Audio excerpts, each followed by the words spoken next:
Team 10 found the state dental board isn't telling you everything it knows about your dentist, including if someone died under their care. This led Team 10 investigator Mitch Blocker to ask the state new questions as he tries to look into how the dental board protects patients.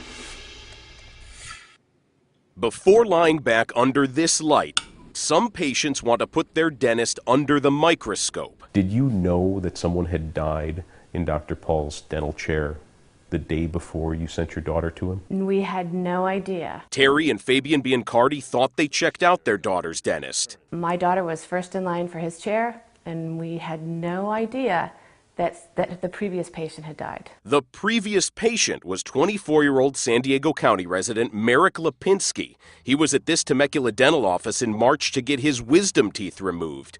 According to medical reports obtained by Team 10, Lipinski was in cardiac arrest when paramedics arrived. They found 2 pieces of surgical gauze in his airway and as many as 6 different sedatives in his system. The dentist who performed the surgery is Dr. Stephen Paul. Dr. Paul's lawyer has said immediate measures were undertaken to revive the patient, and all standard protocols were followed. The autopsy has not been released yet, and there's no official word on Lipinski's cause of death. Thank you so much. Dr. Paul's office told us he is still seeing patients like 15-year-old Celine Biancardi, who had her wisdom teeth removed by Dr. Paul 24 hours after Lipinski died. Something went wrong, and I felt like, that could have been anyone. That could have been me. It could have been the girls after me.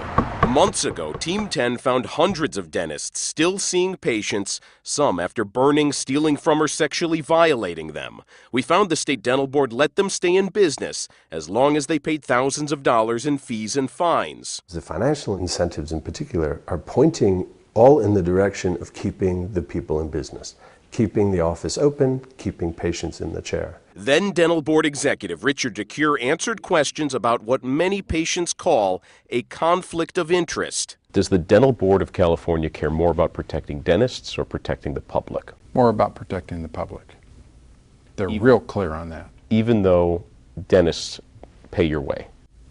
I don't think the dentist paying our way factors into what the board does. Shortly after this interview, DeCure resigned from the dental board, and the state forced dentists to post signs like this one in their offices. It points patients to this website, the state's dental license verification page. It's a site the Biancardis checked before sending their daughter to Dr. Paul. The site looks the same today as it did the day the Biancardis checked it. There's no mention of Lipinski's death. Paul's license is renewed and current, with no actions listed. Do you think that consumers have all of the information they need in order to make the right choice for their family? I think consumers need to get as much information as they can. We can offer part of that. This time, the dental board spokesman answered our questions from Sacramento via Skype. Say there is a police-involved shooting. That police officer is not on the street the very next day. Some have argued that if somebody dies in a dental office, that dentist should not be open for business the next day. Well, I think the nuance here is that in an officer-involved shooting, it was the officer who did the shooting. In the case where somebody maybe passes away in a dental chair, we're not sure that it was the dentist that made them pass away. Patients are not being protected, and that is the purview of our legislators, to protect patients.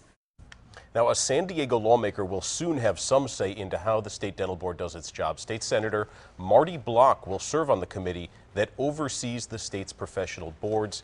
That includes the dental board, so some local oversight coming soon. So, Mitch, yeah. If the dental board won't tell you anything while it's investigating, how long does a typical investigation take so that it can tell you something? Right, it takes a while. It can take, according to the dental board's own records, it can take up to 401 days on average. That's just to investigate the dentist and then post it online so that consumers can find out their background. Unbelievable. Yeah. All right. Thank you, Mitch.